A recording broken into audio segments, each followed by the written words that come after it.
நாட்டு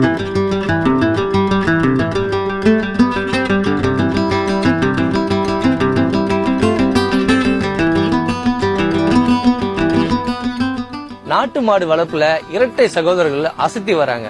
8 மாடுகளை ஆரம்பிச்சு 150 மாடுகளா உயர்த்திருக்கிறாங்க. இந்த நாட்டு மாட்டு சாணத்திலிருந்து திருநீர் தயாரிப்பதிலும் சாம்பிராணி தயாரிப்பதிலும் பால் பொருட்கள் விற்பனையில மாதத்திற்கு 1.5 லட்சம் ரூபாய் வருமானம் ஈட்டி வராங்க. இது எப்படி சாத்தியமாச்சு, இந்த சாதனை எப்படி நிகழ்த்தினாங்க என்பது குறித்த செய்தி தொகுப்பை அப்போது பார்க்கலாம்.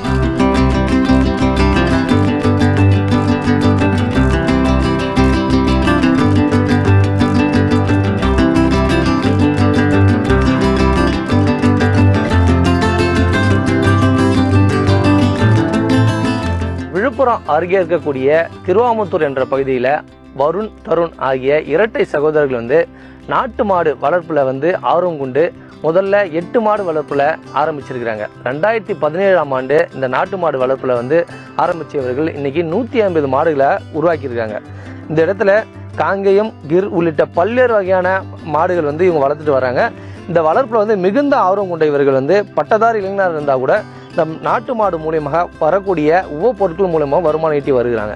மாதத்துக்கு 1.5 லட்சம் வரைக்கும் இவங்க வருமானம் ஈட்டி வரக்கூடிய சூழல் தான் இவங்க பார்த்துருக்காங்க.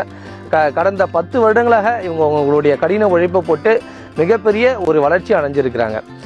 இந்த வருண் தருண் ஆகிய இருவரும் பட்டதாரி இளைஞர்களாக இருந்தால் கூட இந்த மாட்டு சாணத்தின் மூலமாக திருநீர் தயாரித்து விழுப்புரம், திருவண்ணாமலை, கள்ளக்குறிச்சி உள்ளிட்ட பல்வேறு மாவட்டங்களுக்கு இதை அனுப்பிச்சிட்டு வந்துட்டு இருக்காங்க. அதே போன்று இந்த நாட்டு மாட்டு பால் மற்றும் வரட்டி, சாம்பிராணி போன்ற பொருட்களை தயாரித்து விற்பனை செஞ்சுட்டு வந்துருக்காங்க. இந்த நாட்டு மாடு வளர்ப்பது இவங்களுக்கு மிகுந்த மகிழ்ச்சியை ஏற்படுத்தியிருப்பதாகவும், அது மட்டும் இல்லாமல் நாட்டு மாடு வளர்க்குறது தங்களுக்கு ஒரு மகம் பிடிச்சி தான் இந்த பணியை செஞ்சு வரதாகவும் தெரிவிக்கிறாங்க. இப்போ நம்மளிடையே அந்த சகோதரர்கள் இணைஞ்சிருக்கிறாங்க. இவங்க எந்த ஆர்வத்தினால இந்த நாட்டு மாடு வளர்ப்பில் கொண்டு வந்து இந்த அளவுக்கு சாதிச்சிருக்காங்கன்னு அவருடைய கேட்போம். சார் வணக்கம். இப்போ இந்த நாட்டு மாடு வளர்த்துட்டு வந்துட்டு இருக்கீங்க. 8 மாடுல ஆரம்பிச்சு நீங்க 150 மாடுக்கு கொண்டு வந்திருக்கீங்க. இது எந்த அளவுக்கு சாத்தியமாச்சு சார்? இந்த மோட்டிவேஷன் ஃபர்ஸ்ட் வந்தது அப்பானால. அப்பா ஒரு 10 வருஷத்துக்கு முன்னாடியே ஜெஸ்ஸி HUF 25 மாடுகளை வச்சு வளர்த்துட்டு வந்தாங்க. அப்பயே எங்களுக்கு ஆர்வம் உண்டாச்சு.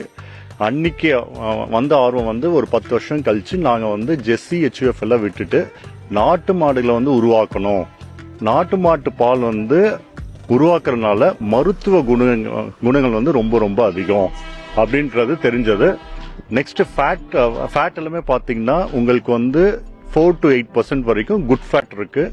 ஸோ இந்த மாதிரி ஒரு அருமையான பொருளை உருவாக்கி மக்களுக்கு தரணுன்ற நோக்கத்துல ஆரம்பிச்சது. கோஷாலாவை உருவாக்கி இருக்கிறோம்.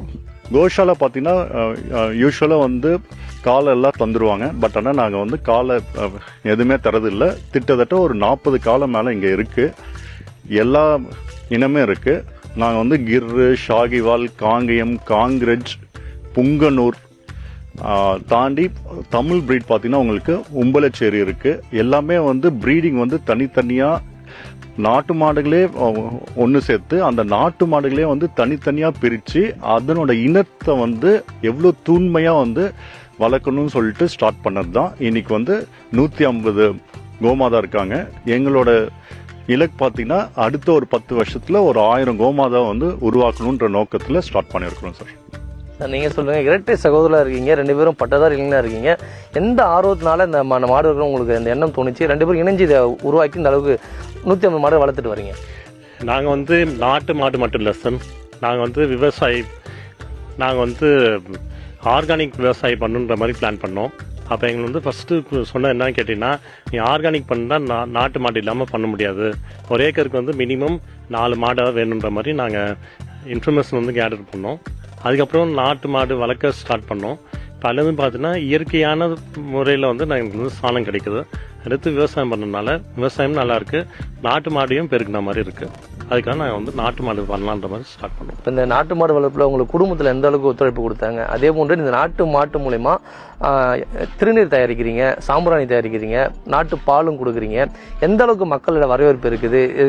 ஒரு நாளைக்கு எவ்வளோ வருமானம் ஈட்டுறீங்க? மாதத்துக்கு எவ்வளோ வருமானம் ஈட்டிட்டு இருக்கீங்க? எங்க குடும்பம் பார்த்தீங்கன்னா ஒரு கூட்டு குடும்பம். குடும்பத்தில் எல்லாருமே வந்து நாட்டு மாடுகள் வந்து எல்லாருக்குமே வந்து பிடித்தமானது. ஸோ வந்து எங்கள் ஃபேமிலியில் போயிட்டு எங்கள் குடும்பத்தில் போயிட்டு எது சொன்னாலும் எதுவும் சொல்றது கிடையாது. காரணம் கேட்டிங்கன்னா நம்ம வந்து ஒரு சொசைட்டிக்கு வந்து நல்லது பண்ணணுன்ற மாதிரி உருவாக்குனது. ஸோ நம்மளால முடிஞ்ச வரைக்கும் அட்லீஸ்ட் இந்த விழுப்புரம் மாவட்டத்துக்கு நல்ல பொருளாக தரணுன்றத நோக்கம். இப்போ வந்து நாட்டு மாட்டு பால் வந்து நம்ம போயிட்டு ஒரு குழந்தைக்கு தந்தோம்னா அந்த குழந்தையினோட வளர்ச்சி ரொம்ப ரொம்ப நல்லா இருக்கும். இன்னைக்கு உங்களுக்கே தெரியும், நிறைய பேஷண்ட்ஸ் வந்து இயற்கையான முறையில் இல்லாத உணவை சாப்பிட்டுட்டு இன்னைக்கு வந்து நிறைய பேஷண்ட்ஸாக வந்து எல்லாருமே வந்து உருவாகுறாங்க. அதெல்லாம் வந்து தடுத்து நிப்பாட்டணுன்றதுக்காக பேசிக்கா வந்து குழந்தைலேருந்து ஸ்டார்ட் பண்ணோம்னா அந்த ஆரோக்கியம் வந்து குழந்தை பருவத்திலேருந்தே வந்து நம்மளால உருவாக்க முடியும். அதுக்கு பிரதானமாக பார்த்தீங்கன்னா கோமாதா தான்.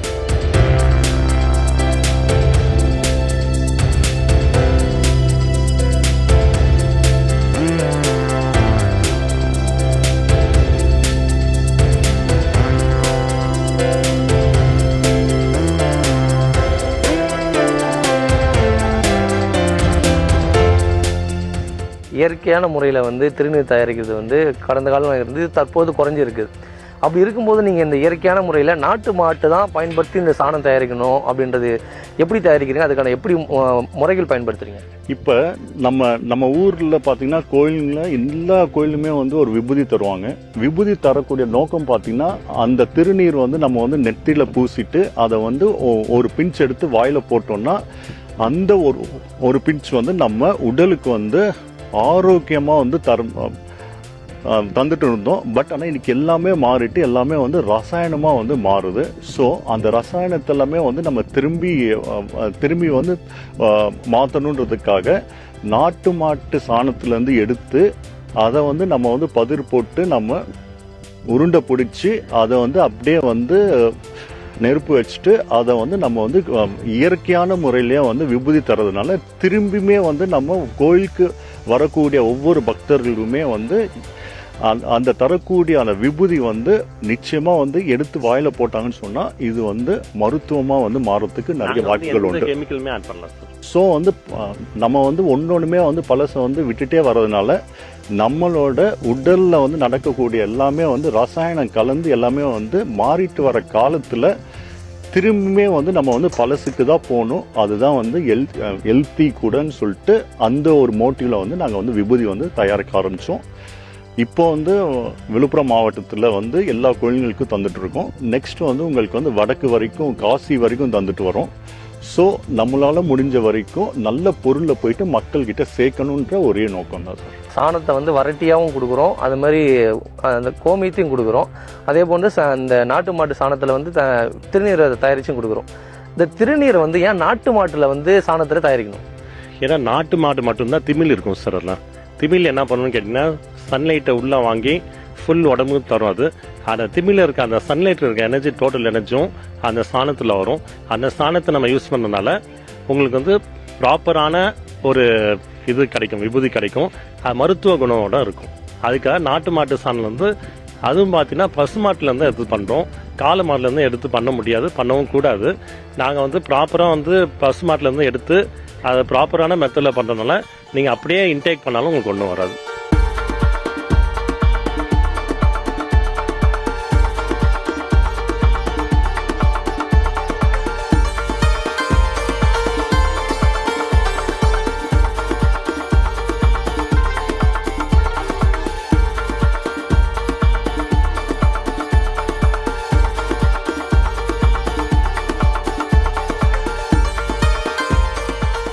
ரெண்டு பேருமே ஒரு பட்டதாரி படிச்சிருக்கீங்க, பொறியியல் முடிச்சிருக்கீங்க, நீ எம்எஸ்சி கம்ப்யூட்டர் சயின்ஸ் முடிச்சிருக்கீங்க. இப்படி இருக்கும்போது இது பண்ணுறதுக்கு சில பேர் கேலி செய்வாங்க. நீங்கள் மாடு வந்து மேய்ச்சி சாணி வரதான் லாய்க்குன்ற மாதிரினா திட்டுவாங்க. இதை நீங்கள் எப்படி பார்க்குறீங்க சார்? இன்னைக்கு வந்து நம்ம வந்து படிக்கிறது, வேலைக்கு போகிறது எல்லாமே வந்து பார்த்தீங்கன்னா லாஸ்ட்டாக வந்து பிரதானமாக நம்மளோட உடல்நிலை தான் சார். உடல்நிலை வந்து உங்களுக்கு வந்து சரியான முறையில் வந்து நம்ம நெக்ஸ்ட் ஜென்ரேஷனுக்கு போயிட்டு சேர்க்கணும்னு நினச்சா இன்னைக்கு வந்து இயற்கையான விவசாயம் நம்ம விட்டுட்டோம்னு சொன்னால் நிச்சயமாக நம்ம வந்து படிக்கக்கூடிய டெக்னாலஜியில் வந்து நம்ம வந்து ஹெல்த்தை வந்து மாற்ற முடியாது. இதுக்கு வந்து மாற்றணும்னு சொன்னால் இன்னைக்கு வந்து நாங்கள் மட்டும் இல்லை, எல்லாருமே வந்து படித்தவங்க இந்த இயற்கையை எடுத்து செய்யணுன்றதான் எங்கள் நோக்கம். விழுப்புரம் மட்டும் இல்லை, விழுப்புரத்தை தாண்டி ஒவ்வொரு மாவட்டத்துக்கு அட்லீஸ்ட் ஒரு 5 பேரை உருவாக்கணும். உருவாக்குறது மூலமாக நம்ம வந்து ஆரோக்கியத்தை வந்து உருவாக்க முடியும். நாட்டு மாடுகளோட இனங்களை தேடி தேடி கண்டுபிடிச்சி இவ்வளோ மாடுகளையும் உருவாக்கி இருக்கிறீங்க. இப்போ நாட்டு மாட்டில் வந்து நீங்கள் சாணம் அந்த சாண வரட்டி தயாரிக்கும் போதோ திருநீர் தயாரிக்கும் போதோ இதை மக்களிடையே கொண்டு சேர்றதுக்கு எந்த அளவுக்கு உங்களுக்கு ஒரு கஷ்டமாக இருந்தது? இதில் மாதம் எவ்வளோ வருமானம் ஈட்டுறீங்க? சார், சராசரியாக பார்த்தீங்கன்னா நீங்கள் வந்து நாங்கள் செய்யக்கூடிய மூலப்பொருட்கள் மூலமாக 150 மாடுகள் மூலமாக நாங்கள் வந்து எல்லா செலவுமே போக நான் சம்பாதிக்கக்கூட பார்த்தீங்கன்னா குறைஞ்சபட்சம் 1.5 லட்ச ரூபா மாதம் வந்து சம்பாதிச்சுட்டு இருக்கோம். ஏன் இப்போ சொல்கிறேன்னு சொன்னால், இந்த சம்பாதிச்சிருக்கணுன்றது நம்ம சொன்னால் தான் நம்மளை மாதிரி இருக்கிற யூத் ஜென்ரேஷன் எல்லாமே வந்து இது எடுத்து செய்யணும். விவசாயம் வந்து ஒவ்வொரு நபருமே யூத் எடுத்து பண்ணும்போது இன்னும் அந்த டெக்னாலஜி கூட அவங்க வந்து ஒன்று சேர்த்தாங்கன்னு சொன்னால் உலகம் முழுக்க நம்மளால் இயற்கையான பொருளை வந்து நம்ம வந்து தயாரித்து தர முடியும். வரட்டி தயாரிக்கிறோம், அதே போன்று சாம்பிராணி தயாரிக்கிறோம். ஒரு வரட்டி எவ்வளோ கொடுக்குறோம், சாம்பிராணி எவ்வளோ கொடுக்குறோம், மக்களுக்கு எந்த அளவுக்கு வரவேற்பு இருக்குது, 1/4 கிலோ திருநீர் எந்த அளவுக்கு எவ்வளோ ரேட்டு கொடுக்குறோம்? திருநீர் பார்த்தீங்கன்னா இப்போ வந்து 1/2 கிலோ வந்து நம்ம 75 ரூபான்னு தரோம். இப்போ நம்ம கப் சாம்பிராணி பார்த்தோன்னா ஒரு சாம்பிராணி கப் வந்து 8 ரூபான்னு தரோம். இது எல்லாமே பார்த்தீங்கன்னா இயற்கையான முறையில் பண்ணுறதுனால எங்களுக்கு வந்து இந்த அளவுக்கு எக்ஸ்பென்ஸ் ஆகுது. பட் என்னென்னா ஒரு கப் சாம்பிராணி விற்றோன்னா 1 ரூபா மாதிரி தான் வரும்.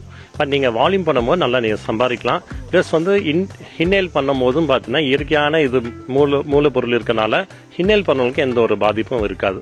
அதை ஃபோக்கஸ் பண்ணி தான் நாங்கள் இது மாதிரி பண்ணுறோம். இயற்கை உரங்கள்லாம் இருக்குதுல்ல, அதுவும் நீங்கள் வந்து தயாரிக்கிறீங்க. மாட்டு சாணத்தில் வந்து வயல்வெளிக்கு போட்டால் வயல்வெளி நல்லா விளையும். அதே போன்று செடி மாடி தோட்டங்கள் வளர்க்குறவங்களுக்கு செடினா வளர்க்குறதுக்கு வந்து இயற்கையான முறையில் உரங்கள் போடும்போது நல்ல ஈடு வரும். அதே போன்று மாட்டு சாணத்தில் தான் வந்து அதிகமான நல்ல பாக்டீரியாஸ்லாம் அதிகமாக இருக்குது. அப்படி இருக்கும்போது உங்களுக்கு உரங்கள்லாம் எப்படி நீங்கள் ப்ரிப்பேர் பண்ணுறீங்க? அதை வந்து மக்களுக்கு எப்படி கொண்டு கொடுக்குறீங்க, விற்பனை பண்ணுறீங்க? அதை சார், நாங்கள் 2017 நாங்கள் போயிட்டு ஒவ்வொரு வயலுமே பார்க்கும்போது எல்லாருமே வந்து யூரியா டிஏபி தான் போட்டு வளர்த்துட்டு இருக்காங்க.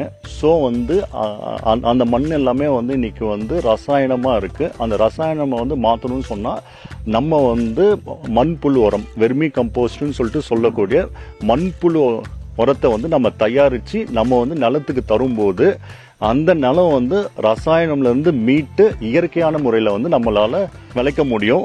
இப்போ பார்த்தீங்கன்னா உதாரணம் பார்த்தீங்கன்னா நாங்கள் வந்து 2மே பார்த்துருக்குறோம். ரசாயனம் போட்டு பார்த்துருக்குறோம், வளைச்சி மண்புழு உரம் போட்டு நாங்கள் பார்த்துருக்குறோம். ஆனால் எங்களுக்கு வந்து ரசாயனத்தை போட்டு வளர்க்குறத விட மண்புழு உரம் போட்டு வளர்க்குற மூலியமாக எங்களுக்கு வந்து செடிகள் பார்த்தீங்கன்னா இன்னும் வலிமையாக நல்ல growth வந்து நல்லா இருக்கிற முறையில் வருது.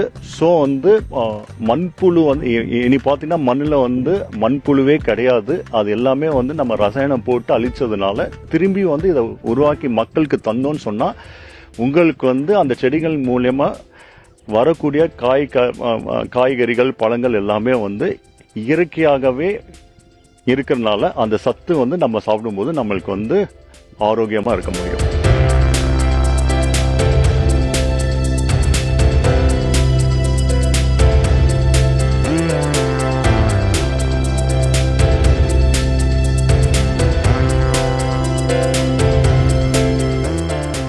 பொதுவாக நாட்டு மாடுகள் வளர்ப்புனாலே பசு மாடுகளை தான் அதிகமாக பயன்படுத்துவாங்க. ஆனால் இவர் காளை மாடுகளோடு சேர்த்து இந்த இடத்துல ஒரு 150 மாடுகள் உருவாக்கி என்பது இவங்களுடைய அசாத்தியமான ஒரு முயற்சி தான். இருப்பினும் இவர்களுடைய இந்த பணி பாராட்டத்தக்கதாக இருக்கிறது. வரக்கூடிய இளைஞர்கள் இதுபோன்று மாடு வளர்ப்பில் ஆர்வம் காட்டணும் என்பது நம்மளுடைய கோரிக்கையாக இருக்கிறது. விழுப்புரத்திலிருந்து ஒளிப்பதில் சீமானுடன் காமராஜ்.